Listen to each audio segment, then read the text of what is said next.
발단은 최상목 대통령 권한대행의 선별 임명이었습니다. 국회가 헌법재판관 후보자로 3명을 선출했는데 조한창, 정계선 2명만 임명하고 마은혁 후보자만 임명하지 않은 겁니다. 헌법재판소는 최 대행의 선별 임명은 국회의 권한을 침해했다고 결정했습니다.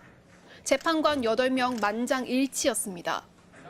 헌재는 국회의 재판관 선출권은 독자적이고 실질적인 것이어서 대통령이든 권한대행이든 국회가 선출한 재판관을 임의로 거부하거나 선별 임명할 수 없다고 밝혔습니다. 또 대통령의 재판관 임명권은 권한이자 헌법상 의무라고 강조했습니다. 법률을 위반한 하사가 없는 이상 그 사람을 재판관으로 임명할 헌법상 의무를 부담합니다.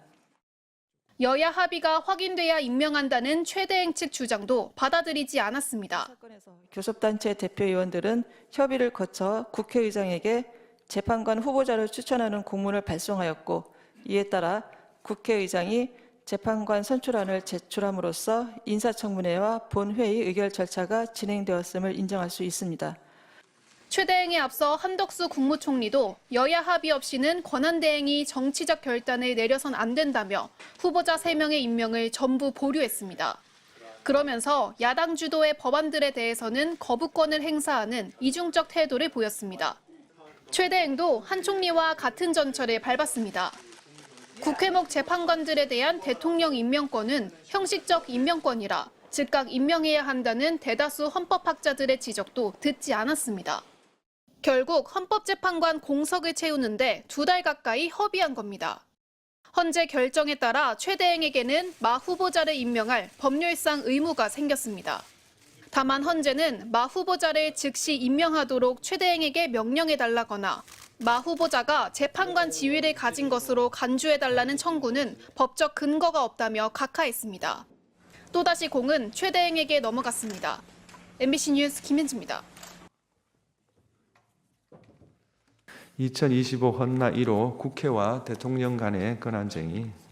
이 사건은 피청구인이 대통령 권한대행으로서 청구인이 2024년 12월 26일 헌법재판소 재판관으로 선출한 마은혁을 재판관으로 임명하지 아니한 부작위가 청구인의 헌법상 또는 법률상 권한을 침해하는지 여부, 재판관 지위 확인 등 결정을 할 것인지 여부에 관한 것입니다. 이 결정은 주문에서 재판관 8인의 의견이 일치하였으나 일부 이유에서 의견이 나뉘었으므로 먼저 주문을 선고하고 법정 의견의 요지는 이미선 재판관께서, 재판관 정형식, 김복형, 조한창 일부 별개 의견의 요지는 조한창 재판관께서 설명을 하시겠습니다. 주문. 피청구인이 대통령 권한대행으로서 청구인이 2024년 12월 26일 헌법재판소 재판관으로 선출한 마은혁을 헌법재판소 재판관으로 임명하지 아니한 부작위는 헌법에 의하여 부여된 청구인의 헌법재판소 재판관 선출을 통한 헌법재판소 구성권을 침해한 것이다. 청구인의 나머지 심판 청구를 모두 각하한다. 이 사건 임명 부작위가 청구인의 헌법상 권한을 침해하는지 여부에 관하여 보겠습니다. 헌법 제111조 제3항이 재판관 9인 중 3인은 청구인이 선출하는 자를, 3인은 대법원장이 지명하는 자를 임명하도록 한 것은 입법부, 행정부, 사법부가 헌법재판소 구성에 동등하게 참여하도록 함으로써 권력 상호 간의 견제와 균형을 도모하고 헌법 수호와 국민의 기본권 보장을 사명으로 하는 헌법재판소가 중립적인 지위에서 헌법재판 기능을 수행하도록 하기 위한 것입니다. 따라서 헌법이 청구인에게 부여한 재판관 선출권은 헌법재판소를 구성할 권한을 의미하는 것으로 독자적이고 실질적인 것이므로 대통령은 청구인이 선출한 사람에 대하여 재판관 임명을 임의로 거부하거나 선별하여 임명할 수 없습니다.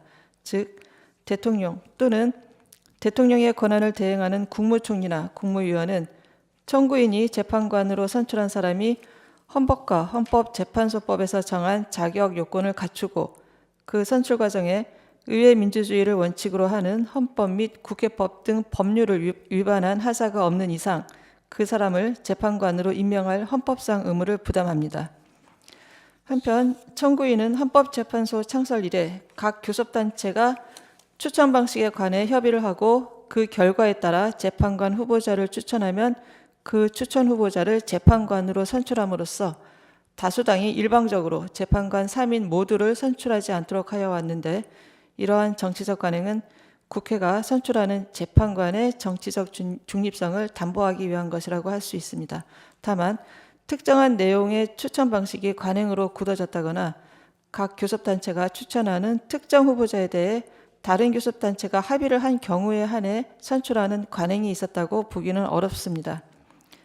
이 사건에서 교섭단체 대표위원들은 협의를 거쳐 국회의장에게 재판관 후보자를 추천하는 공문을 발송하였고, 이에 따라 국회의장이 재판관 선출안을 제출함으로써 인사청문회와 본회의 의결 절차가 진행되었음을 인정할 수 있습니다. 따라서 이 사건의 경우 재판관 선출 절차가 의회 민주주의 원칙에 의한 절차를 위반하였다고 볼 수 없습니다. 따라서 피청구인이 청구인이 선출한 재판관 중 2인만을 임명하고 현재까지 40역을 임명하지 아니한 부작위는 헌법에 의하여 부여된 청구인의 재판관 선출을 통한 헌법재판소 구성권을 침해합니다. 이상. 재판관 정영식, 재판관 김복형, 재판관 조한창의 이 사건 심판 청구 중 권한 침해 확인 청구 부분, 이하 이 부분 심판 청구라 합니다에 관한 별개의 의견의 요지를 말씀드리겠습니다. 우리는 이 사건에서 국회의장이 국회를 대표하여 권한쟁의 심판을 청구하기 위해서는 본회의 의결이 필요하다고 생각합니다.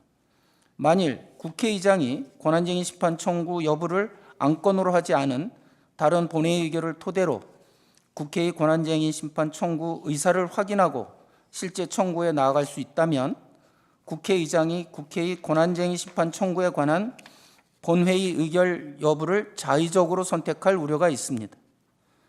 국회의 권한쟁의 심판 청구에 본회의 의결을 요구할 것인지 여부는 절차적 적법성에 관한 문제입니다.